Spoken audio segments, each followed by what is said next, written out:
Nah kita yang masih pemula gini kan, mau belajar nyablon gitu kan, mau buka usaha sablon, neng orang nyablon tuh kok enak kali gitu ya, nengok di YouTube gitu enak kali.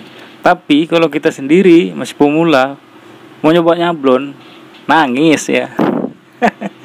Nangis, abduk rontok, nyablon bleber ya, dari pagi cuman sampai maghrib cuman setting mesin aja gagal terus, nangis yang ada. Halo, selamat datang lagi di channel ini. Ketika kita sebagai seorang pemula yang baru mau mulai untuk usaha sablonnya, sablon cup, sablon plastik, paper cup, macam-macam lah ya. Salah satu hal yang perlu kita perhatikan ya, untuk bagian diri kita sendiri adalah mental ya. Mental itu harus benar-benar kita pupuk, istilahnya nggak gampang menyerah gitu ya. Namanya kalau misalkan kita cetak printing, misalkan printing itu kan gampang aja kan, kita desain, habis itu kita masukkan filenya, kemudian di print gitu kan, pakai alat, pakai mesin gitu kan, dan hasilnya sesuai dengan apa yang kita inginkan, sesuai dengan apa yang kita desain gitu ya. Tetapi kalau model sablon kayak gini nih ya, kita harus lebih banyak belajar ya.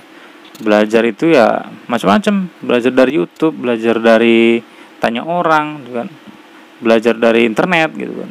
Tapi kendalanya ya, kalau yang nggak punya mentor, nggak punya nanya sana sini itu nggak ada, yang mau ditanya siapa gitu, bingung gitu, nggak ada gitu.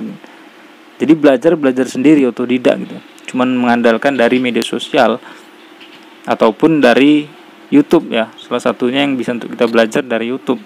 Cuma mengandalkan dari situ ya udah, siap-siap lah untuk nangis. Siap-siap untuk nangis. Afdruk ini ya, afdruk itu yang paling mendasar.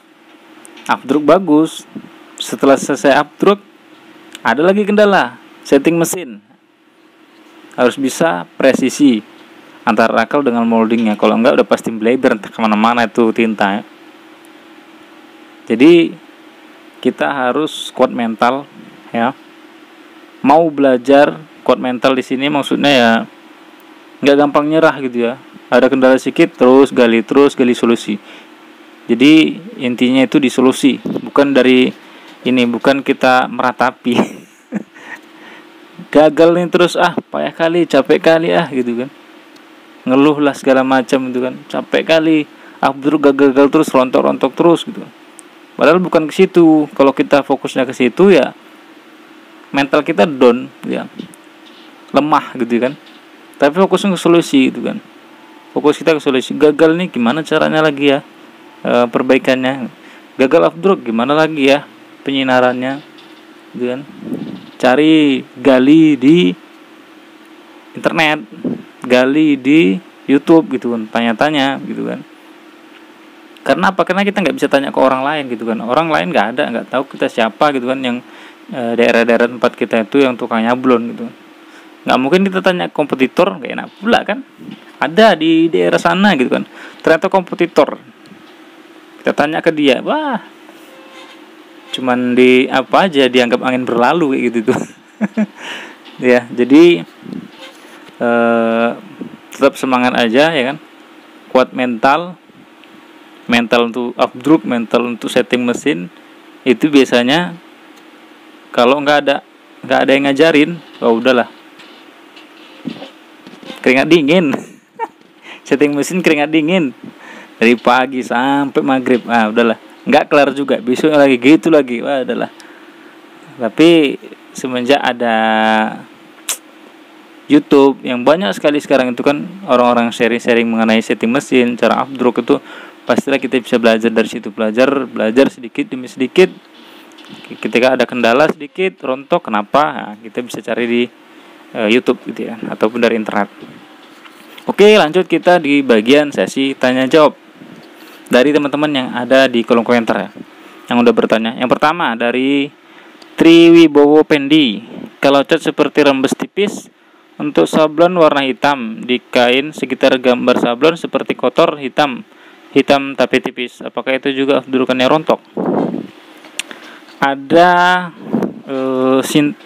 sisa tinta sedikit gitu atau tipis di bagian bawah screen gitu kan. Ketika nyablon ya kan, digesut, ternyata ada di bagian logo di bawah screen itu ada tintanya gitu kan, tipis gitu. Jadi itu bisa menyebabkan hasil sablon kita seperti bleber gitu ya, ternyata bukan bleber gitu kan. Itu karena rakel untuk penggusut penggusut logo itu, rakel yang di depan untuk menggusut logo itu terlalu menekan gitu ya. Coba dikurangi tekanannya gitu. Dikurangi tekanannya itu nanti hilang itu ya tinta yang tinta yang hitam tipis itu. Itu bukan dari afdurkannya ya. Pertanyaan kedua, biasa kasih harga berapa Bang per piece untuk plastik plus sablonnya? Itu beda-beda ya, plastik itu kan beda-beda, banyak ukurannya gitu kan. Tapi biasanya kalau ukuran 1 kilo ya, 1 kilo orang itu order 1 kilo, ukuran 1 kilo. 1 kilo itu kan ukuran 15 ya. Itu sekitar Rp500 per piece untuk sablon plus plastiknya juga. Jadi itu ya kira-kira jawabannya. Ini dua orang dulu ya. Karena masih banyak juga kadang yang bertanya cuman gak terjawab. Ya mohon maaf ya, karena gak bisa jawab semuanya juga kadang ya, terkendala dengan durasi video ini ya. Maklum lah HP-nya memorinya penuh jadi nggak bisa panjang-panjang juga. HP jadul untuk merekam ini. Yang penting bisa bermanfaat. Apa yang ditanyakan bisa dijawab di sini, bisa bermanfaat untuk teman-teman sekalian ya. Sharing-sharing ini ya, cerita-cerita sesama sablon pemula ya. Aku pun juga masih pemula, cuma mungkin udah duluan aku nyemplung di cetak sablon dibandingkan teman-teman ya. Oke, semoga bermanfaat video ini. Sampai jumpa di video selanjutnya. Jangan lupa jempolnya.